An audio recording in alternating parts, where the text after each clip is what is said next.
Roll Tide, everybody, and here we are, ready for a big announcement, and we'll see if Alabama's recruiting class gets 5 stars better with Cederian Morgan out of Benjamin Russell High School. We're expecting him to pick Alabama. He's Clint Lamb. I'm Mick Gillispie. Welcome to Cover Crimson. What a role Alabama's been on, but will that role continue? That's the question that we're asking ourselves. So let's get this thing started.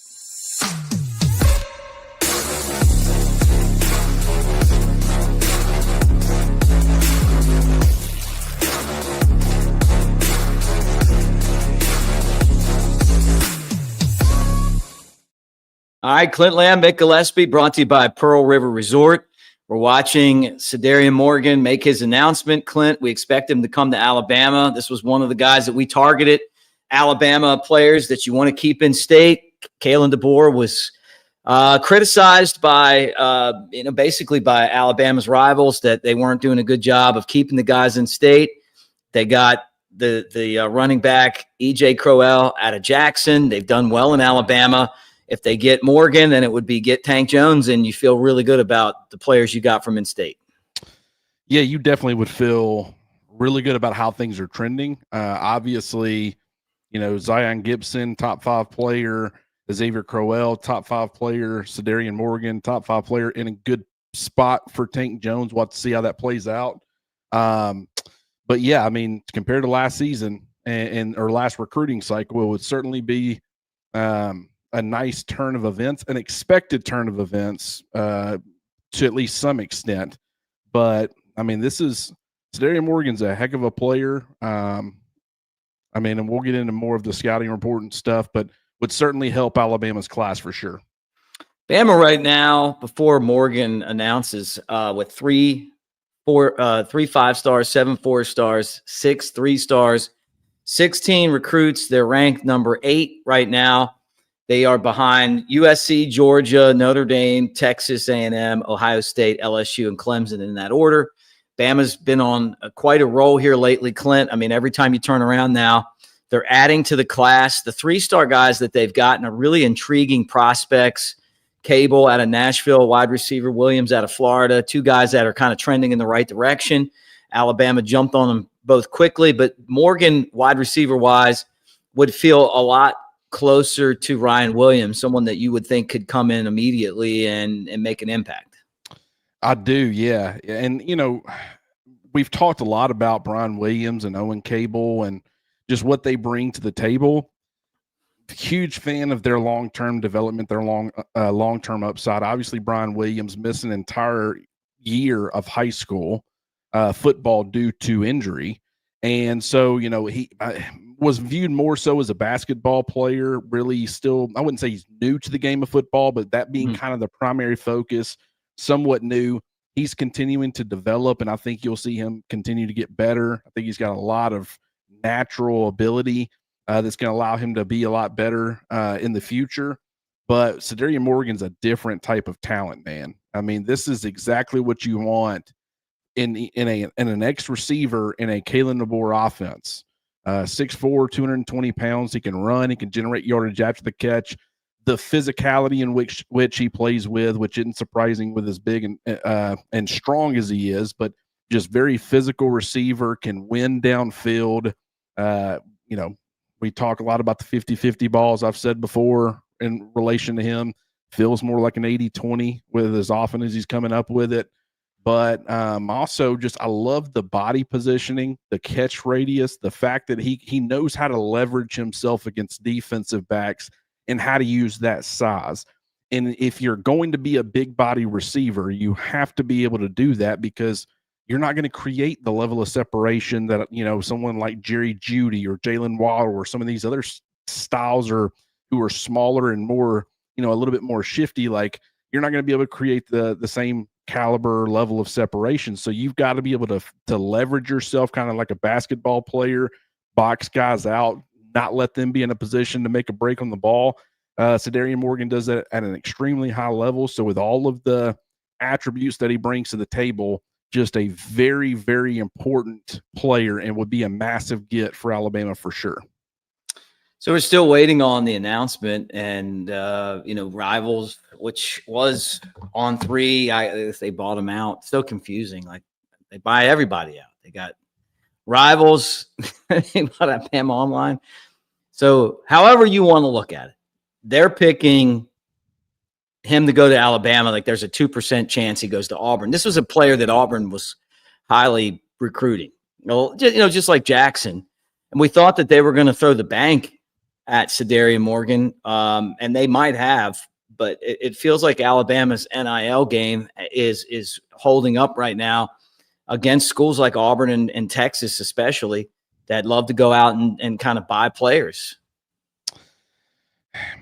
I think the relationship building with Kalen DeBoer and the staff, I think the NIL, they're going to be in a respectable ballpark. They're going to be competitive in that realm. I think Kalen DeBoer and Ryan Grubb's offense and the way it likes to feature receivers, especially this receiver, he actually just committed to Alabama, by the way. That just broke, and it was on the 24/7 Sports YouTube channel. Didn't want to gank their feed and do all that. So, I mean, we're going to react live to it right here. But, I mean, I think first let's kind of pivot here. Now that it's been officially announced, Alabama is on a recruiting tear. I mean, the number of 5-star recruits, Xavier Griffin, Xavier Crowell, Cederian Morgan, Max Studer. You've got potentially Nolan Wilson tomorrow. You've got potentially Jaira Edwards, a 5-star coming, on July 5th. Like, just the level of success that they're having on the recruiting trail, it doesn't feel like it's a random shot in the dark. Like, it doesn't feel like it's a splash in the pan. I think it's the approach. They've got a very good system for how they want to implement NIL into this game, how they want to continue to build those relationships, do all those different things. I think that Courtney Morgan, Kalen DeBoer, the entire coaching staff. Yeah, Marcus Shepard too. I mean, Jamarcus Shepard definitely plays a part for sure. Well, the wide receiver room, you could tell on the TV show The Tide That Binds that some of the guys that were there last year just didn't mix with what he was looking for. And he's gone out and found guys, not just based off of their stars, but based off of what they bring to the table, their work ethic, the attention to detail. You talk about Cable. He's a three-star guy out of Nashville, but everybody says, hey, he's like an extra coach on the field. He not only can he run and catch the ball, and has he been improving, but he's also really, really smart. And you love having those kind of guys on the football field. You talked about Williams, and people say, hey, this guy's potentially a Julio Jones type dude, big, strong, able to outrun people, but able to out-physical them as well. You talked about the time that he missed, but he's back now. You watch the highlight reels, and he just blows everybody off the ball. Like, he's just that good. And then Cederian Morgan, you're talking about one of the top players in the entire country, not just in the state of Alabama. Highly sought after. For a while, it looked like he was going to go to Auburn. He was trending to Auburn there for a while. But Alabama, with their coaching staff, Kalen DeBoer played wide receiver. You get Ryan Grubb, and all of a sudden, Jamarcus Shepard, what he's able to do, making connections. And Alabama, being honest, they want guys that come in and fit not just the system, but also that fit the environment there. What they're trying to create culture-wise. And it felt like Morgan was that guy. But the best players in Alabama stay at Alabama. That's it. Auburn's always been built off of fringe Georgia guys and fringe Alabama guys. The best of the best play at Alabama, and that hasn't changed at all since Nick Saban retired. It continues. And that was what everybody that was negatively recruiting against him, Georgia, I heard for a fact that they were saying that last year, that he wasn't going to be able to bring in the in-state guys, that he didn't appreciate Alabama. Hey, guess what? Did it again. And Georgia wanted this guy. Everybody wanted this guy. I mean, I'm telling you, and granted, I think the offensive system that Alabama has now fits him a little bit better. Like, when you look at what they recruited under Nick Saban later on, now granted, Julio Jones was he was an in-state guy. He was a freak of nature, phenomenal person on and off the field. So, like, he was like an automatic, and he was going to thrive in any offensive system that you put him in. But it there for a while, especially with with where things were trending under Lane Kiffin, and then you had Mike Loxley, Brian DeBall, you had Steve Sarkisian, obviously, Tua Tagovailoa being the quarterback. There was kind of an emphasis on precision, accuracy, like at the quarterback position. Ball placement was so critical for a guy like Tua Tagovailoa. No one that I've ever seen in an Alabama uniform had the ball placement, the consistency with his ball placement of Tua Tagovailoa, and you had a bunch of receivers who fit that offense that could generate yardage after the catch. You knew the football was going to be in a spot where you could have those opportunities. I think that was something that kind of hindered Alabama's offense this past season, was just you didn't have that level of ball placement consistently, and guys weren't able to use maybe their skill set to generate yardage after the catch as much. But, now in Kalen DeBoer's offense, it wants to press you vertically consistently. It covets size. It covets versatility, playing inside, playing outside. But you need those bigger bodied receivers to really make it work. But it can't just be a big body like, DK Metcalf, really big, really physical, one of the physical marvels of the NFL for sure, and was at Ole Miss as well. But really, he's kind of he's a go ball guy. And that's mostly what he does for your offense. I'm not saying that's the only thing he can do, but I would say that's 90% limited route tree. But that fills an element, and he would certainly have success in like Kalen DeBoer's offense because of the way that it operates.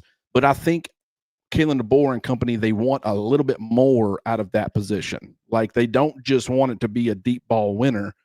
This is where like the leverage and how he understands how to use it, that comes into play. He can win in the short to intermediate parts of the field, not because he's creating consistent separation, or he's going to be creating consistent separation in the college or NFL level.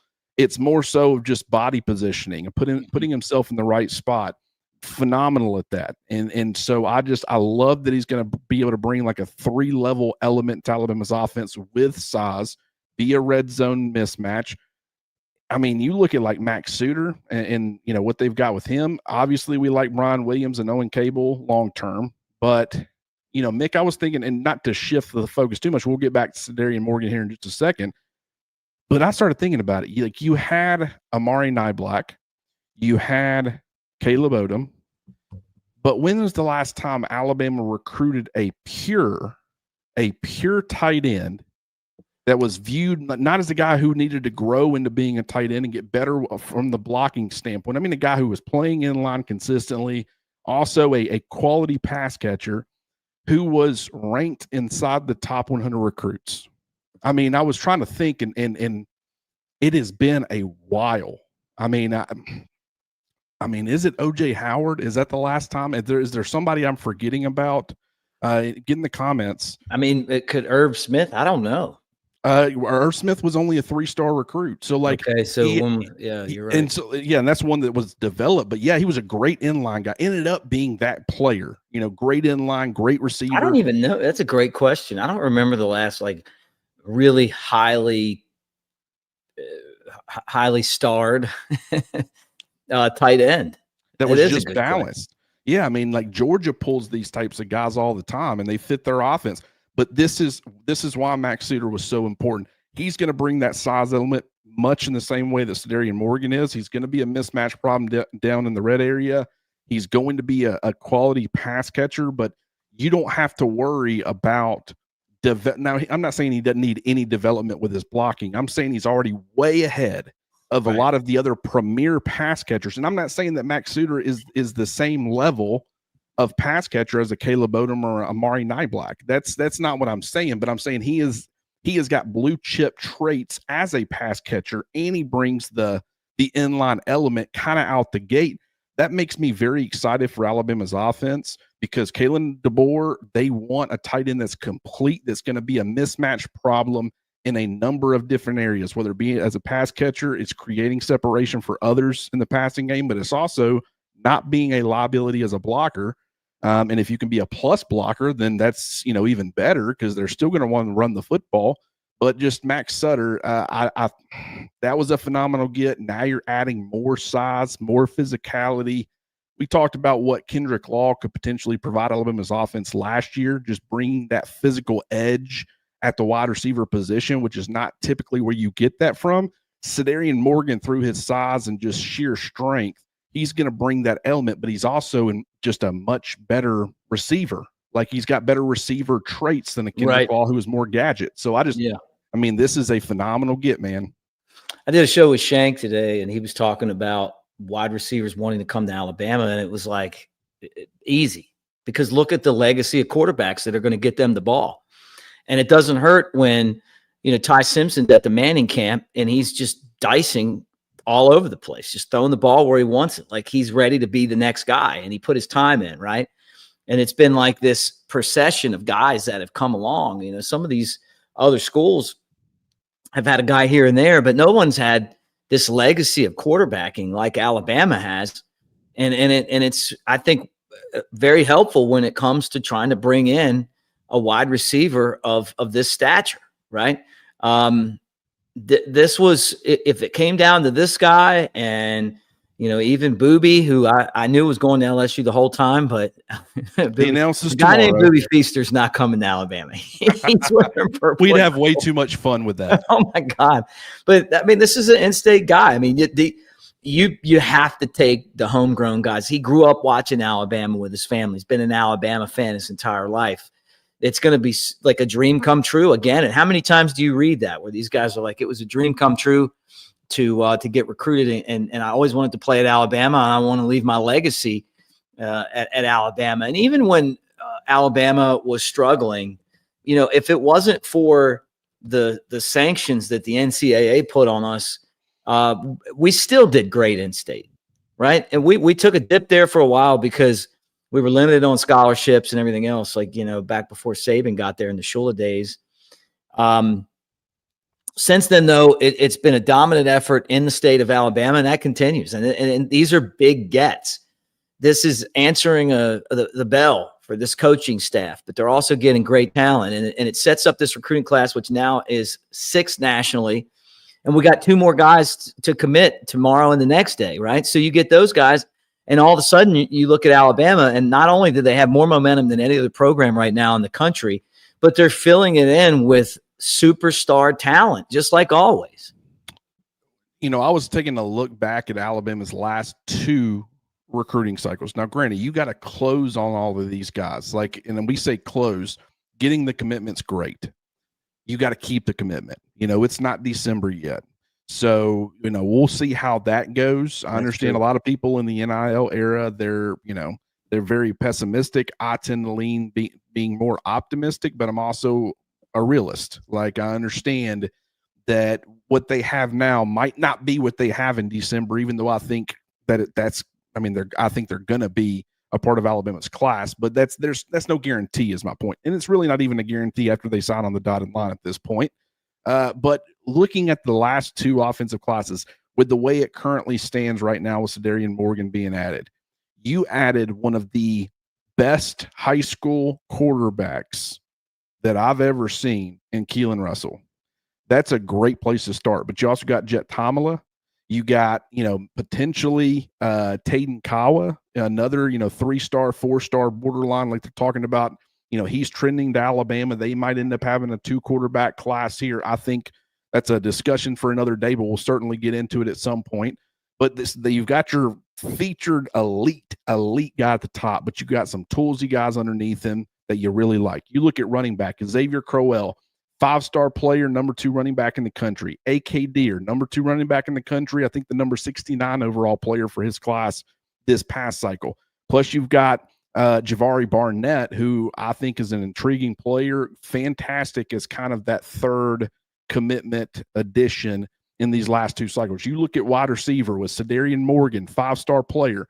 I'm going to go ahead and tell you, I don't care what the recruiting rankings say. I view Lightseer Brooks as a borderline 5-star talent. I really do. And so when you put it on paper, it maybe doesn't look as good as it actually is, in my opinion, but I think they have a bona fide 5-star, another guy who probably should have been in that conversation. You got another borderline top 100 recruit in Derek Meadows, who's a big body guy, another big bodied option for you, who's raw, but has a ton of potential. Then you've got these 2 guys like Brian Williams and Owen Cable, who we really like. They've added Caleb Edwards last year at the number 7 or 8 tight end. They added Max Sutter. the number 6 tight end, a top 100 recruit. They had a Marshall Pritchett, a top 20 tight end, a 4-star. You look at the offensive line with Michael Carroll and Jackson Lloyd and Sam Utu, Chris Booker, Micah DeBose, and Mal Waldrop. Like, I understand that probably with the offensive line, fans want a little bit more, but that's a 5-star. That's another borderline 5-star in Jackson Lloyd, and it's a bunch of 4-star, fits the system perfect guys behind those two. So I think top to bottom, when you look at the last 2 classes on offense, it is a special bunch, Mick, and I think they're going to make fireworks here in a couple of years. Before we talk about who's coming up next, I want to tell you guys to basically thank you for being here. Roll Tide, thumbs up. That's a great way of saying, hey, we love hanging out. We're brought to you by Pearl River Resort over in Philadelphia, Mississippi. The Azaleas, the Oaks, 2 amazing golf courses at Dancing Rabbit, which is part of Pearl River Resort, hour and a half from Tuscaloosa, 2 and change from Birmingham. So as you watch golf on Sunday, on Saturday, and you go, man, I would love to get out on a course like that, you don't have to have a membership to go to Dancing Rabbit. It really is great. And while you're there, you want to look good. We want you to look good, so we got a deal for you, and that is 20% off using our promo code Crimson20 at Rowback. So go on there, get your golf gear on, get your Alabama gear, and look good, comfortable, breathable, great golf clothes, great game day wear, and great office stuff. You know, I mean, you got to look good at the office. We got you covered, Crimson20, and you get 20% off for each of those email addresses. All right, so here's what we got on tap. Tomorrow, Nolan Wilson, the defensive lineman from Picayune, Mississippi, national number 68 player. We expect him going to Bama. And then on the 5th, Jaira Edwards, defensive back out of Upper Marlboro, Maryland, number 20 national player, another 5-star. We expect both of those guys, according to the Andrew Bone and his gang, to pick Alabama.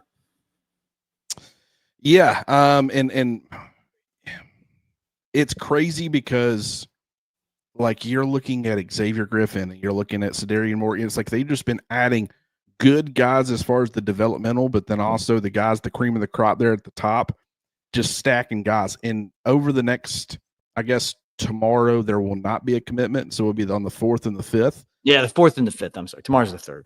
You might end up adding another top 100 recruit and another 5-star to what is already shaping up to be one of the best classes out there. And the only reason it's not a lot higher is just pure numbers. But the guys that they're getting, it's exactly who they want. I'm not saying they haven't missed on anybody. I mean, I think they really wanted Malachi Lee, and I think he would have certainly added to this class. I think Titan Davis would have added to the defensive line class. I'm a big fan. Just so happens that both those guys went to Michigan. But, you know, so I'm not saying they haven't swung and missed, but I'm saying they're getting a lot of the premier guys who are at the top of their board that they say these guys are what I would call must-gets. They are landing those must-gets, and then they're complementing that with players that they really like. They trust their evaluations. It's creating a great opportunity. But with Nolan Wilson, I mean, we talk about this offensive class the last couple of years. There's some great defenders. You know, Jordan Edmonds, Xavier Griffin, Nolan Wilson, potentially Jaira Edwards, Zion Gibson. Like, this is not just specifically offense. In fact, if you crunch the numbers, the defense over the last couple of years might be in the same area or of conversation, but it's just give Alabama's staff a ton of credit because they were out there doing work on both sides of the football to continue to try to maintain the Alabama standard. And what I think will help is they're also targeting the right people. And I think that is a massive, massive benefit as far as building it the way that you want to build it, getting people who are bought into Kalen DeBoer. I think they're going out and they're getting the players that fit that. So it's going to end up being a very good recruiting class. Cederian Morgan picked Alabama over Auburn, Florida, Georgia, Colorado, Clemson, Ohio State, Miami, Oregon, Texas, Florida State, Penn State, Ole Miss, Indiana, Mississippi State, Kentucky, Missouri, Cincinnati, and Central Florida, and more. But you guys love to hear that. It makes you feel good. Mick, are you going over or under 5.5 5-stars? That Stacy's asking. We're going to be right at 5. This is the four star. That's more than any other school in the country. And then I think we're going to add Edwards, and that'll give us 5. And I wouldn't be surprised if somebody else doesn't jump on between now and the time that December rolls around. So I'd go over. They're tough though. There's not a lot of 5-stars, but Alabama's done a great job in that area. And that's something that hasn't changed since Nick Saban left. The game's changed with the money and the transfer portal. We talk about it all the time.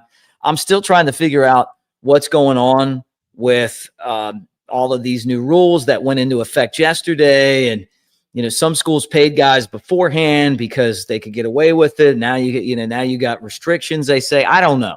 I'll be honest with you. It's hard for me to interpret all of this stuff. I think you need a law degree to figure it out. But at the end of the day, we know that Alabama went out and hired Kalen DeBoer, and he's done a really good job of trying to do the impossible, and that's replace Nick Saban. And it starts with recruiting. And the last 2 years, the guy's proven that he can recruit at the same level that we're used to. And that's with a deck that's different now.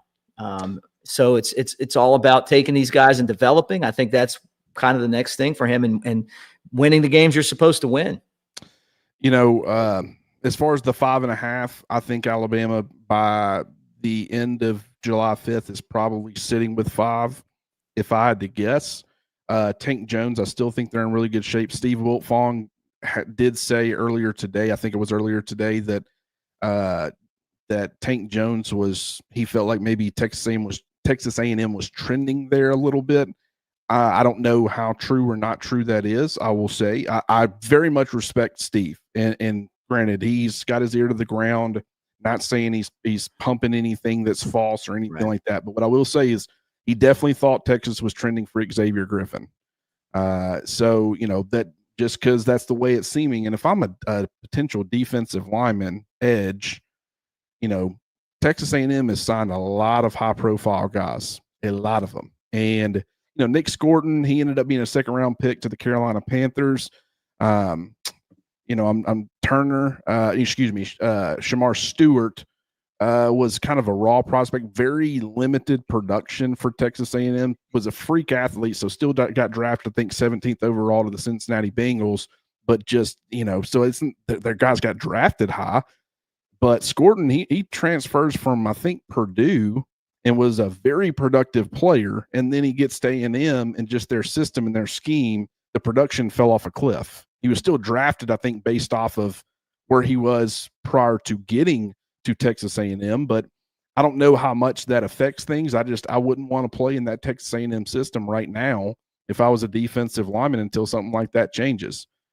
But one other thing that I want to point out real quick before we hop off, I don't think it's a coincidence that Alabama and Georgia are both grabbing a ton of headlines right here at the last second before SEC Media Day starts. Mm-hmm. On the recruiting front, they've both generated a ton of positive momentum.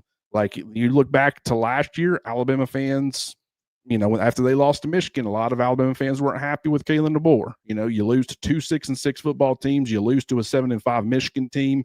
First time you've lost 4 games in how long? Since 2007. First time you haven't won 10 games since, 2007. So it's like a lot of disappointment, a lot of, I wouldn't say negative energy, but right here before SEC Media Days kicks off and the focus goes back to the football field, it's like they've kind of, I'm not saying they were telling these players when to commit, but I think some of this was kind of planned and scheduled. Both Georgia and Alabama, 2 that are going to do it amongst the best out there, they're both trending and generating a ton of positivity heading into SEC Media Days. You go into SEC Media Days with some positive energy and excitement. You build off of that going into fall camp, and then you use that to launch into a hopefully successful regular season and then postseason. But, I think that part of that was by design, and I think that's a great way to go about it because we're talking a lot about Alabama and Georgia right now. Guys, we appreciate the gang over at a national champion quality hotel, and that is the Residence Inn by Marriott Ocean City. They are back-to-back coastal style hotel of the year. Ocean City, Maryland is a great place to go hang out. They got a lot of great events coming up too. The White Marlin Open, August 4th through the 8th, which is a major billfish tournament. The Poor Girls Open, which is from August 14th to 17th. That's a ladies only billfish release tournament. This fall, you got Oceans Calling Festival, a music festival there, Sunfest, which is another for local musicians at the beach, Endless Summer Cruising in October, and Ocean City Running Festival, October 31st to November 1st. But as you look for stuff to do, maybe it's even in November, the Winterfest of Lights. Ocean City, Maryland is awesome, man. Keith is our buddy. He's a big Bama fan. You're looking for a different place to go on vacation, check out Ocean City, Maryland. The hotel's great. The guys from The Next Round, our sister show, they went there and had a great time, and I know you will as well. Secrets, which is their Floribama, is there. They have an amazing boardwalk, one of the best in the country, and the views and the seafood is just fantastic. Clint, if people want to listen to the show, right, you can get us at all the major spots where you download podcasts. That's through the Cover Crimson Podcast Network. Yes, Cover Crimson Podcast Network, Apple Podcasts, Spotify, however you listen to your podcast. Certainly trying to build it over there. So even if you're a regular here, just know you would be doing us a huge favor. If you love the show, if you want to see us to continue to do it, be able to do some more stuff, some fun stuff as far as maybe some film breakdowns later, get everything to a place where we really want it. Certainly go over there, follow, subscribe, leave us a 5-star review if you don't mind. We would certainly appreciate it. We appreciate all your support right here as well. So thank you guys so much. All right. And then again, as we talk to you guys all the time, we're brought to you by Pearl River Resort, Philadelphia, Mississippi. Jeff Dunham's going to be there, the guy with the puppets. They have amazing acts. You think Bama's going to win the national championship? Swing over to the Timeout Sports Lounge. Put a little pizza money on the Tide. You can do that. 20 big screen TVs, full-size bar. It has everything that a Vegas sports book has, but it's an hour and a half from Tuscaloosa and 2 hours and change from Birmingham. Stop by Mom and Them's restaurant. Great food, awesome beer selection, Dancing Rabbit Golf Course. It's the Augusta you can play. You got Geyser Falls, the water park, the spa, all that stuff at Pearl River. We appreciate them so much. But big day for Alabama. Roll Tide, my friends. Cederian Morgan comes to the Tide. Now it's sit back, wait, try to get these next two guys in on the 4th and the 5th. And then who knows? Maybe Bama's going to bring in a tank. That's what we hope. We hope that Bama rolls a tank into this recruiting class. Roll Tide, everybody.